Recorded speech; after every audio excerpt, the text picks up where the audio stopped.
Islamic scholar مفتی خلیل اللہ الحسینی خلیفہ مجاز حضرت الاستاد حضرت مفتی محمد حسن دامت برکاتہم۔ آپ علیہ السلام نے 11 شادیاں کی، کیوں کی؟ اللہ کا حکم تھا۔ جیسے ہمیں 4 شادیاں کرنے کا اللہ کا حکم ہے، جس اللہ نے ہمارے لیے 4 شادیاں جائز قرار دی ہے، اس اللہ نے نبی کے لیے کتنی شادیاں جائز قرار دی تھی؟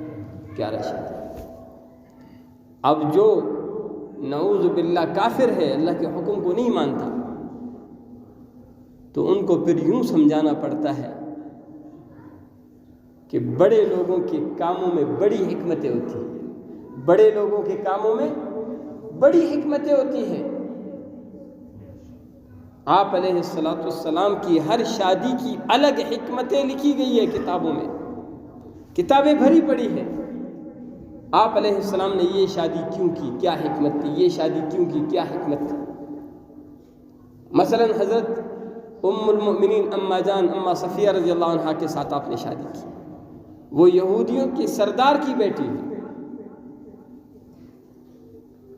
اس شادی سے پہلے یہودی ہمیشہ سازش کرتے تھے، ہمیشہ سازش کرتے تھے، براہ راست آپ سے لڑتے تھے، جہاں براہ راست لڑائی نہیں ہو سکتی تھی وہاں دشمنوں کا ساتھ دیتے تھے۔ جب آپ علیہ السلام نے ان سے بیٹی لے لی، اب ان کو شرم آ گئی کہ اب داماد کے خلاف کیا سازش کر لیں، اب داماد کے خلاف کیا سازش کر لیں۔ اسلامک اسکالر مفتی خلیل اللہ الحسینی خلیفہ مجاز حضرت الاستاد حضرت مفتی محمد حسن دامت برکاتہم۔